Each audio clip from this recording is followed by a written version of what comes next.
नियति जो एक महायुद्ध को आमंत्रण देने वाली थी।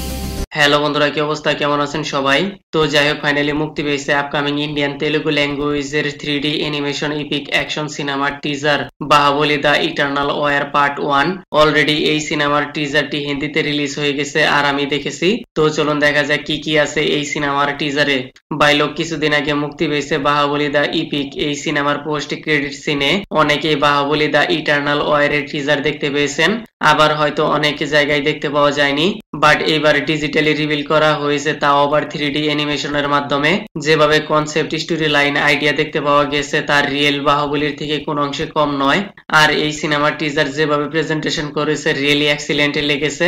আর লাগবেই না কেন, যেখানে বাহুবলী রয়েছে তার জন্য আলাদা একটা ফিলিংস কাজ করে। কি বাহুবলী ফ্র্যাঞ্চাইজি যে লেভেলের হাইপ এন্ড রেকর্ড করেছে তা আর কোনো সিনেমা করতে পারেনি। আর এই টিজারের মধ্যে বাহুবলী দ্য বিগিনিং ফার্স্ট পার্টের কানেকশন দেখতে পাওয়া যাচ্ছে, যেখানে কাটাপ্পা বাহুবলীকে দোগা দিয়ে মেরে ফেলেছিল।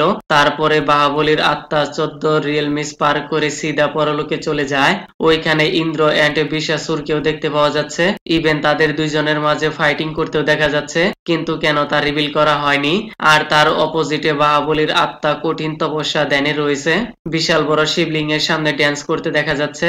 মনে হয় শিবকে সন্তুষ্ট করার চেষ্টা করছে, যার ফলে হয়তো কোনো সুপার পাওয়ার পেয়ে যাবে।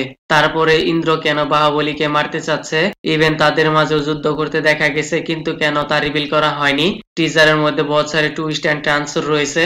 বাহুবলী পাতাল লোকে কেনই বা তপস্যা করছে, কেনই বা ইন্দ্র বাহুবলীকে মারতে চাচ্ছে, এইসব কিছু জানতে আপনাকে পুরো সিনেমাটি দেখতে হবে। সিনেমার অ্যানিমেশন, অ্যাকশন সিকোয়েন্স যেভাবে প্রেজেন্টেশন করেছে রিয়েলি ফ্যান্টাস্টিক। মনে হচ্ছে এইখানে নিউ স্টোরি লাইন সামনে দেখতে পাওয়া যাবে। যদি story line and presentation animation ভালো হয়ে যায় তাহলে সিনেমাটি জরুর হিট হওয়ার পসিবিলিটি থাকবে। এর আগে আমি এইরকম অ্যানিমেশন সিনেমা দেখিনি, বাট তারপরেও আমার কাছে রিয়েলিস্টিকই মনে হচ্ছে। কি এইখানে গ্লোবাল প্রোডাকশন কোম্পানি এনিভেঞ্চার জারাথন আলকাইট মিলে partnership with Arka Media produce by the film. আর এই সিনেমাটি ডিরেক্ট করছে ঈশান শুক্লা। তাহলে আপনার মনে প্রশ্ন জাগতে পারে এস রাজামৌলি কোথায়? তিনিও রয়েছে প্রডিউসার হিসেবে। দেখা যাক সামনে কি হয়। তো যাই হোক, কেমন লেগেছে সিনেমাটির টিজার? আর এই সিনেমাটি মুক্তি পাবে 2027 সালে। Kindly subscribe my channel. Okay then, ভিডিওটি কেমন লেগেছে আপনার? ধন্যবাদ, দেখা হবে পরের ভিডিওতে।